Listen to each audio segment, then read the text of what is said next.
the supermarket chain, which has unwittingly come under fire for selling a mug based on the Roald Dahl classic Matilda.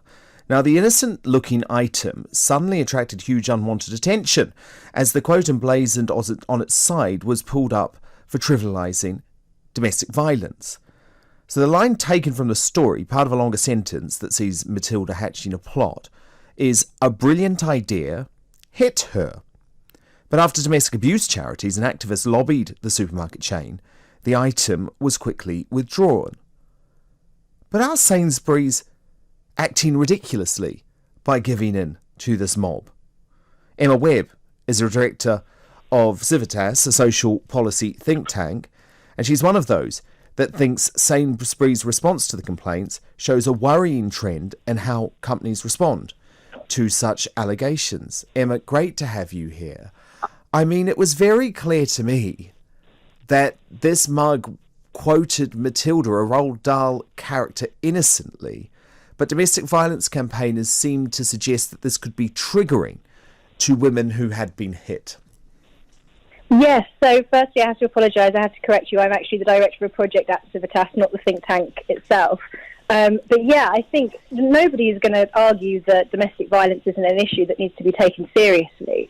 But trying to read this mug as if it in some way advocates or encourages domestic violence is just idiotic. And if you look at some of the, the initial comments when they were trying to lobby Sainsbury's to get rid of this mug, and now obviously Sainsbury's have capitulated, I think it is a sign of a worrying trend of organisations, corporate entities capitulating to demands that are increasingly silly.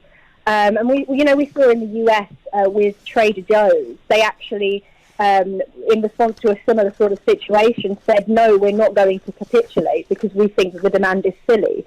And I think the demands will just keep on getting increasingly silly if organisations don't stand up and say, look, no, you've just misread this mug and you're completely overreacting. Because this quote is literally taken from Roald Dahl, because he wrote in the book, which I love, by the way, brilliant book, Matilda, when at last the germ of a brilliant idea hit her, she began to expand on it and lay her plans with the same kind of care the Duke of Wellington had done before the Battle of Waterloo. And all they did is pull out the first part, at last the germ of a brilliant idea hit her. But I guess the abuse campaigners say it looks like it's saying it's a brilliant idea to hit a woman. I mean, I know that identity politics has savaged our language and grammar and the way that we use language, but grammatically, the cup says what it says. A brilliant idea hit her means she had a brilliant idea. That's just plain English.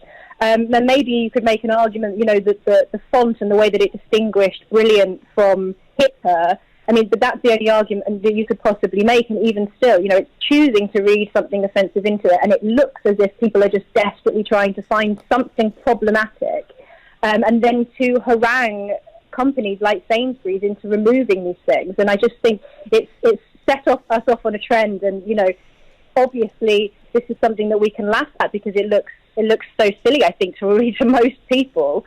But the capitulation is something that I think we should all find very worrying. Well, I think it is really worrying. And one of the problems is, Emma, is that these companies in their marketing departments, their PR departments, their social media departments tend to have a lot of staff members that are on the woke side of the coin and that believe that Twitter is real life. So they see a few tweets and they think they're at the middle of some sort of social media storm and that the entire country is offended.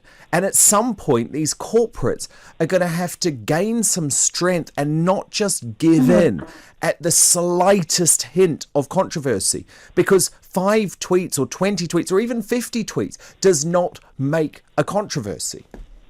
I think most people in the country won't even have noticed that this has happened. It's a complete storm in a teacup. Literally. I think that, quite literally, it's a storm in a Roald Dahl mug. And I think that organisations and companies like Sainsbury's, what they're doing by capitulating in this way is they're just feeding the climate of fear that makes the mob think that they can get away with demanding anything. And the demands will get increasingly more absurd. We've seen it with the attacks on our statues and heritage. We're seeing it in this context as well. It's a climate of fear where companies feel that if they are criticised in any way, they immediately have to back down. They need to have a backbone and just say, no, you've misread the mug, and that's final. Indeed. And in Don't fact, what companies should realise is when they go woke, they end up going broke, because ordinary folk see these ridiculous decisions and start to say, actually, I'm not going to go to Sainsbury's next time. I'll go to Tesco's or I'll go to Morrison's because they seem to be more sensible.